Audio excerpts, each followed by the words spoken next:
にゃっほー、シャラです。今日は化粧下地とファンデーションのお話をしたいと思います。よろしくお願いします。ファンデーションって皆さんつけてますか？じゃあ、お化粧するイコールそのファンデーションをつけるっていうのが普通なのかなって思っていて、すぐにそれを使ったんですけど、調べてみると、女性の若い人ってファンデーションとは使わない人がいるらしいですね。で、結局ファンデーションの役割って肌の色とかを均一にする、あとはこの小じわを隠すだとか、そういう効果があると思うんですけど、もう最初から肌がトゥルントゥルンの若い子みたいなお肌だったら使わなくてもいいみたいです。なので女装する方は自分のお肌が若々しいな、大丈夫かなっていう人は別に使わなくてもいいみたいです。シャルは悲しいことを言うと、もうそんなお年頃では全然ないので、ファンデーション使うの一択になってます。なのでファンデーション何を使うかってわかんないんですよね、最初。シャルも結構いろんなメイク動画とかを見て、大体おすすめされてるやつを使えばいいかと思って、で最初に買ったのがこれなんですよ。フィットミー110。一番明るい色かな。それと、その近くにあった縦職人っていう化粧下地ですね。これと、フィットミーを最初使ってたんですけど、なんか塗ってみると塗り方もよくわかんないし、なんかあんまり合ってるのかわかんないなーっていうのがあって、比較的近所に資生堂のお店があったんですね。で、場所にはよるんですけど、そこにお肌をチェックする機会っていうのがあって、でついでにその説明をしてくれるビューティーコンサルタントっていう人が在籍してるお店があるんですよ。例えばそこを使うの、おすすめします。そんでシャルは結構女装始めの頃にそれに気づいたので、ちょっと早速予約して行ったんですね。で、その時は右面の格好で行きました。やっぱり男性がそういうお化粧のお店行くのちょっと気恥ずかしいなって思うんですけど、行ってみると別に相手が男性であっても別に普通に肌のチェックとか解説とか普通にしてくれたんで、ここは勇気を振り絞って行ってみるといいんじゃないかなと思ってます。で、お肌って乾燥肌とオイリー肌っていうのが、タイプとしてあるんですけど、それは自己診断では乾燥肌なのかなっていうふうにずっと思ってたんですね。で、その機械ピッてやりましたと。そしたら乾燥肌とオイリー肌の本当にちょうど真ん中で、肌のコンディションはすごくいいですっていう風に診断されました。実際のお肌、シャルはもうボロボロだなって思ってたんですけど、コンディション自体は結構いいみたいです。多分引きこもりだから紫外線とか全然浴びてなかったのが良かったのかなと思ってます。シャルがそこに行った目的は、自分の肌どんな肌なのかなっていうのをチェックと、あとはできればおすすめのファンデーションと下着知れればいいなって思ったので、そこを伝えて、で実際にアドバイスしてもらいました。なのでやっぱうまいんですよね、営業が。そのチェック自体は確か500円ぐらいだったかな。安く済むんですけど、でいくつかファンデーションとか試させてもらって、で最終的に店員さんのおすすめしたわけですよ。そうすると最初にですね、めっちゃくちゃ高いのがおすすめされるんですよ。ファンデーション1個1万4000円、下地も1万4000円みたいな。で、ドーンってきて、ちょっと思ったより高いなって思ったんですね。でも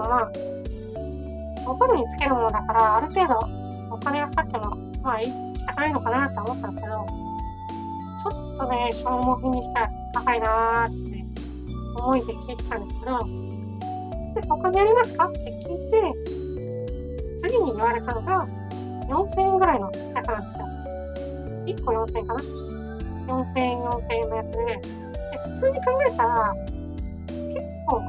まあまあの値段ですよね。4000円。ただ、最初のその1万いくらと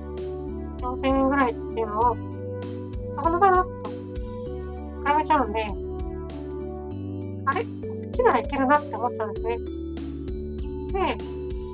ほんと、営業うまいなって心の中で、思いながら聞いていて、それで、結局買ったのが、じゃん。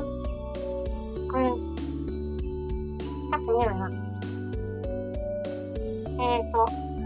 ベネフィットの化粧下地とファンデーションですね。ちなみにこっちのフィットミーとかはもっと半分以下の値段です。安い方です。いろいろ細かい違いあると思うんですけど、そこはちょっと説明がよくわかんないんで、一番気になるのが自分の肌に合ったファンデーションの色っていうのがわかんなかったんですよ。で、最初こっちのフィットミー使ってたんですけど、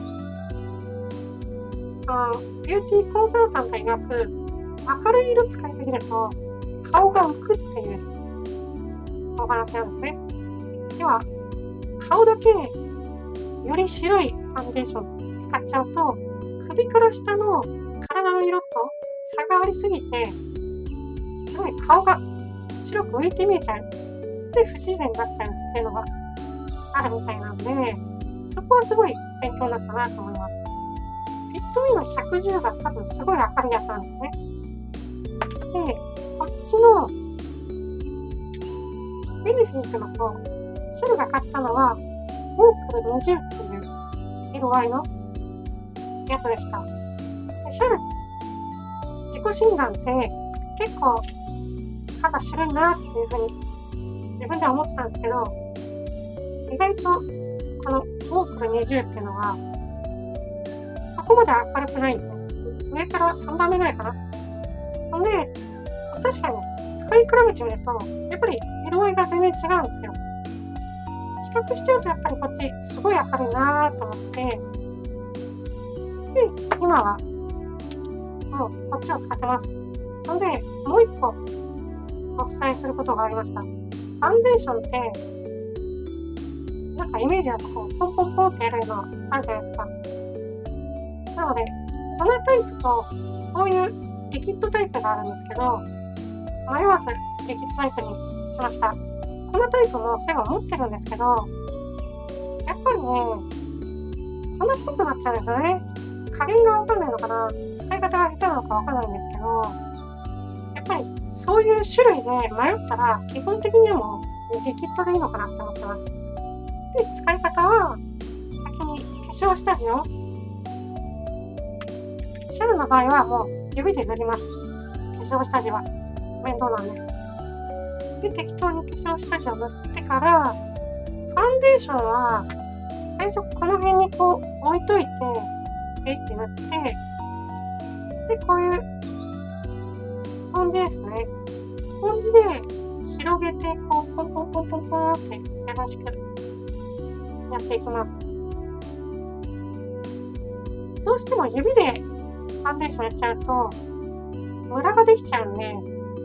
そこはちゃんと注意をして、ファンデーションで、なるべく均等にやるっていう感じにしています。ファンデーションで気をつけるのは、やっぱり塗りすぎないことかな。多分、皆さんが思ってるよりも、そこまでファンデーションって悪いもの隠れないと思ってるんで、で、それを無理やり隠そうとして、分厚く塗っちゃうと、まずこう、塗った後ガビガビになるんですね。っていうのと、ものすごく、またこれが老けて見えちゃうんですよ。塗りすぎちゃうと。なので、基本はもう米粒大というか、ぬるって出して、薄くポンポンポンポンって置いていく感じで十分かなと思います。皆さんも予算を多めに持って、ビューティーコンサルタントとお話しされてみてはいかがでしょうか。本日は以上になります。グッドボタン、チャンネル登録よければお願いします。じゃあ、またねー。